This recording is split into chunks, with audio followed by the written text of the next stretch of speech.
Well, first of all, let's talk about Butler a little bit. Thad's done a really good job everywhere he's been, and we beat a good Butler team. They're going to continue to grow. They're going to continue to get better.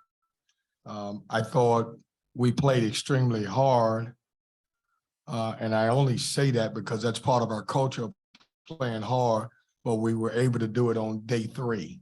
And that says a lot about this team. Just a few nuggets. I thought the young guys came in and played well, gave us great minutes, and Breon Pass and LJ and Ernest Ross. And then I thought our veterans took us over the hump. These 2 guys were really, really good. And we've been led all weekend and really all year by Tequavion and Jarkel. And when they didn't have a huge scoring night, I thought they found other ways to affect the game. When you look at Tequavion, he had 5 assists and 1 turnover. And I think they all played on the defensive end. So proud of my team. Great tournament. It always has been. You're fortunate if you can get out of here, with 1 win, 2 is great, and then 3 is over the top. And so I'm excited about our team as we continue to grow, and we'll continue to work and get better. Questions? Hey, Kevin, not too much earlier tonight, Bill Self mentioned that you guys, in his eyes, were a tournament team. Do you see that in your own program? And also looking at Kansas, what do you think they are at this point in the season? I love our team. It's not up to me to, I try not to look that far around. Bill can say that. I appreciate him saying that, and I hope it comes true for us. We're just going to continue to work. And, my job with these guys is to get them locked into the next game. I do think Kansas is a tournament team. I do think Kansas is a national contender, a national championship contender. They got a little bit of everything. And obviously, they've got the culture, they got good players, but I do appreciate Bill saying that. And I do think our team works hard and we're going to continue to get better. But, I've learned just to lock in and be positive and, take it 1 game at a time. And that's what we'll do. I know, every team, playing 3 games in 3 days is going to get tired to an extent. But when you're looking at Butler as shorthanded as they were with injuries, could you tell even more with them because of that? Well, everybody's dangerous. I think what sparked me today was I watched Dayton, and BYU, and it was a 23-point lead, and the lead got erased. And so we're all playing on tired legs. And, if you can find a way to get through this, one of the blessings, even though we didn't want to lose to Kansas, one of the good things about it was we were able to play a 10 o'clock game tonight. It's a great tournament because it prepares you for ACC, it prepares you for your conference tournament, but it's tough because you got to play 3 really good teams back to back to back. And then last from me, Manny Bates obviously played for you for a while. What was it like seeing him again and going up against him? Yeah, I'm proud of Manny. I mean, Manny's a tremendous kid. He had, obviously at NC State, he had some unfortunate injuries that obviously slowed him down a little bit, but he's a great kid. He's a really good basketball player. For both players, kind of curious, what's your takeaway from 3 days here with 2 wins and the loss you had was to the final minute against the reigning national champs? I would say that we have a really good tournament. Like Coach said, play Kansas really close. Obviously, the whole team was really hyped to play Kansas, and I have a feeling that we played well. Came up short, a couple of points, but me personally, I'm really happy with how we played this tournament. Coming out at 2-1 and going back home, it's a success. I have a feeling, me personally, and my whole team, we grow through this tournament, and we kind of know how to play with each other better.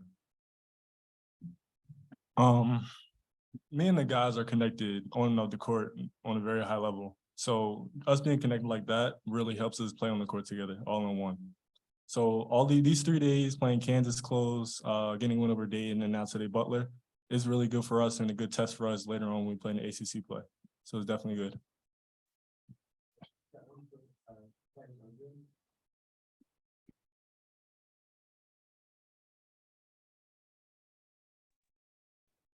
Hey guys, this is for both players. It's Corey Smith with Pack Pride. I wanted to ask both of you. I mean, obviously you come away from this one with some big wins, but how prepared do you feel like you are now for what comes next? Because ACC play starts in just less than or just over a week from now. as well as, the grind of what comes in the ACC in the near future? Playing down here for 3 straight days really prepared as well for ACC play. Of course, we definitely have some work to do still, tighten things up, but this definitely helped us and is definitely going to prepare us for ACC play coming up. And Corey, we just impressed that you're back home and that you're still up, so.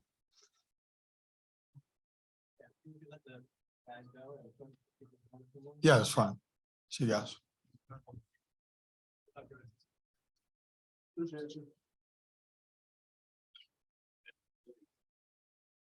Kevin, you talked a little bit about, there's going to be a lot of change with this roster, the turnover, the transfers allowing you to retool a little bit. You played fast, you scored off turnovers. You had 5 players in double figures today. Kind of I imagine you feel really positive coming out of the tournament as far as a foundation for this particular group.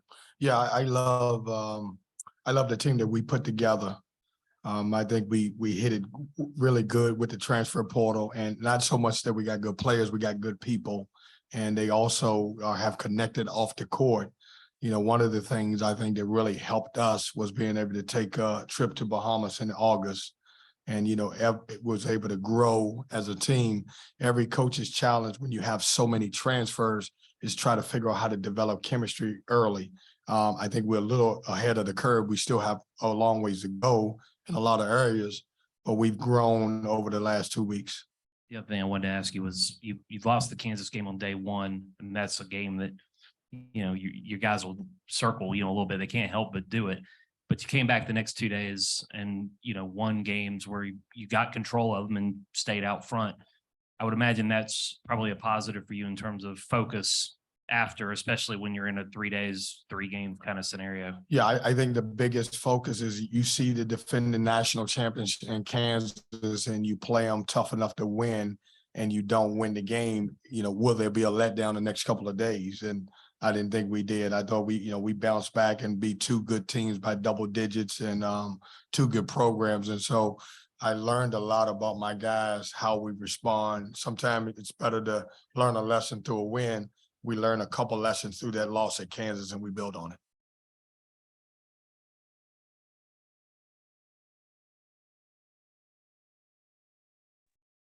Hey, Kevin, congrats on the win. I just wanted to ask you about your offense. I know coming into the year, you talked about how well you guys were shooting 3 this year, and that was going to be a strength. This tournament, you really haven't shot it well, but you've been efficient offensively. Can you just evaluate overall your half-court play and just the way you've played offense through this tournament? Well, some of that has to do with, just playing, guys a lot of minutes and playing 3 days in a row. But we also have 2 very efficient post guys. If you look up their stats, they can score the ball. And so, DJ Burns has had a good 2 days where he was really unstoppable in the post. I thought he did some really good things. And so a lot of it was I wanted to, late in games, kind of play through our post guys. And we talked about getting more paint touches instead of settling for threes. When you look at tonight, I think we typically would take anywhere from 25 to 35 3-pointers. We only took 15, and a lot of them because we wanted to establish our post guys. Our post guys tonight took 21 shots.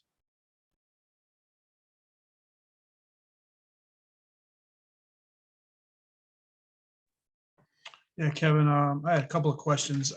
First of all, you guys had went maybe 5 minutes or so without a field goal, and then Clark hits the 3. How big was that to kind of give you guys a little more breathing room towards the home stretch?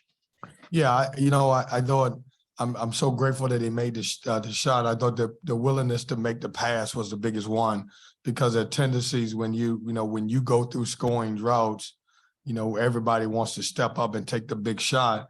I thought the pass was just as good as the shot, but it was very important at the time. And, I won't say we got a little tight, but we relied on our defense a little bit. We got a little reckless with the basketball. And once we got our composure, we were able to make some plays. Thank you, sir. My second question is regards to the 3-day games in 3 days.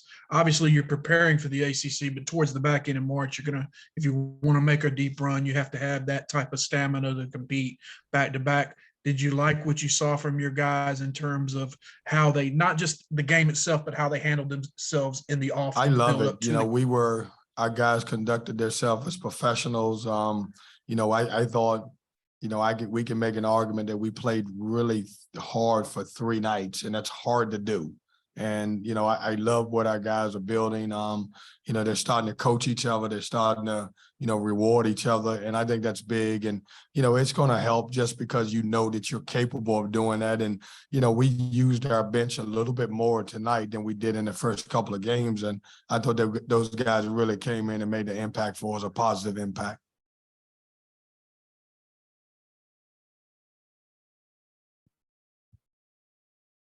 Kevin, wanted to ask you about the efficiency in scoring as well. You had 5 different guys finish with double-digit points in this one, led by Jarkel Joyner, who, as you said, didn't have his best shooting night. But just your thoughts on how good this offense is from top to bottom, and having multiple guys that can lead you on any given night. Yeah, it's you know, we can have balanced scoring. I think everybody knows that we've got a really good set of guards. And then obviously I include Casey in that have been leading us in scoring all year long. But, you know, we wanted to do a better job. We've got some bigs that can really score the ball. And I think our guys are starting to understand that and getting them in positions. You know, it took a while for us to realize that, you know, even though we love to run a lot of ball screens, we got to roll those guys into the post and make sure we play off of them. You know, also the bigs are willing passers. I mean, you look at DJ, made a couple backdoor passes, and I thought Deshaun was very effective. And so it's really, really balanced when you do have guards scoring and your post guys can score also. Thanks, Kevin. Thanks, guys.